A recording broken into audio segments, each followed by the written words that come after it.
Where is the tenderness? I wondered that too. Where is the tenderness? For that matter, where is Natalie?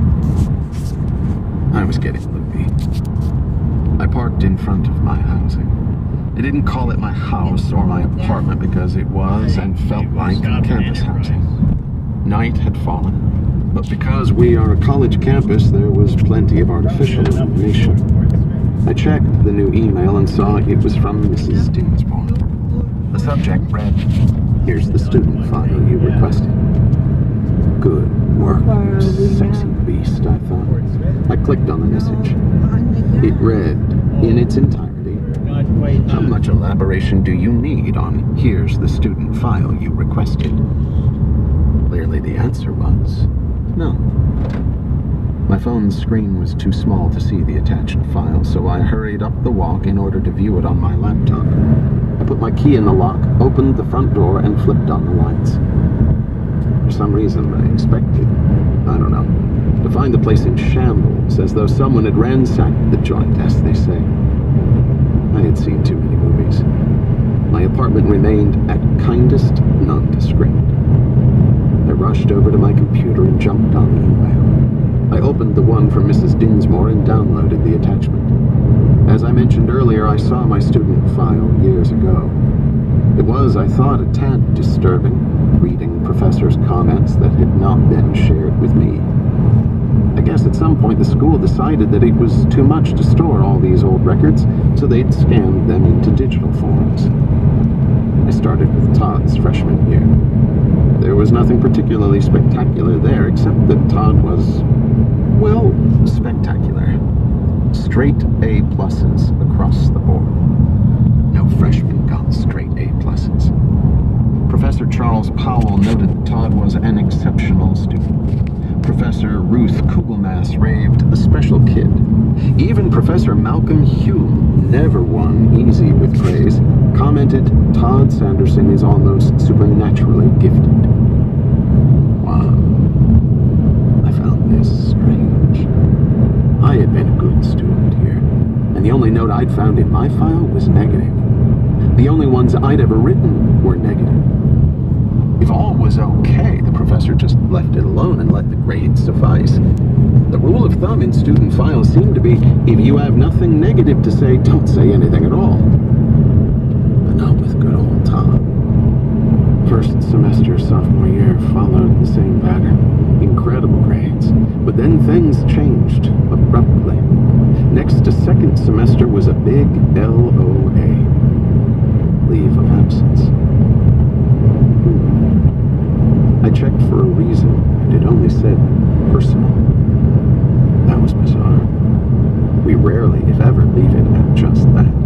Personal in a student file, because the file is closed and confidential. We're supposed to be. We write openly in here.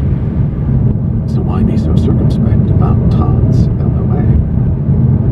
Usually the personal reason involves some kind of financial hardship or an illness, either the students or close family members, either physical or mental. But those reasons are always listed in the private student files. None was listed here. Interesting. Or not. For one thing, they were probably more discreet about personal issues 20 years ago.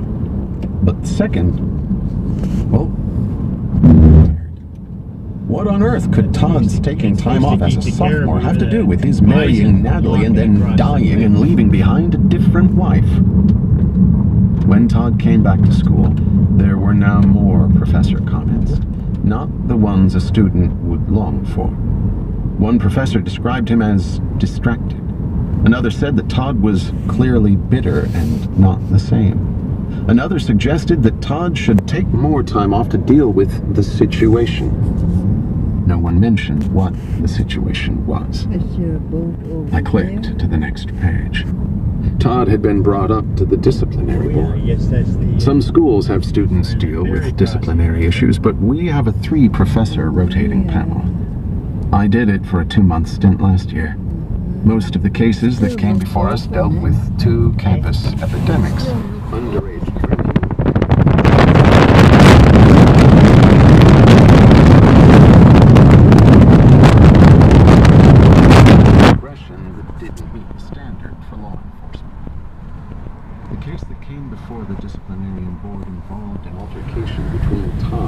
another student named Ryan McCarthy. McCarthy ended up hospitalized with contusions and a broken nose. The school was calling for a heavy suspension or even expulsion, but the three-professor panel gave Todd a total pass. That surprised me. There were no details or minutes on the actual hearing or the subsequent deliberations. That surprised me too. The handwritten decision had been scanned into the file. Todd Sanderson, a superior member of the Lanford College community, has had a tough blow in his life, but we think he is on the way back. He has recently worked with a faculty member to create a charity to make amends for his recent actions. He understands the ramifications of what he has done, and due to the highly unusual extenuating circumstances in this case, we have agreed that Todd Sanderson should not face expulsion. My eyes traveled down to the bottom of the page to see the professor who had signed the panel's opinion. I made a face.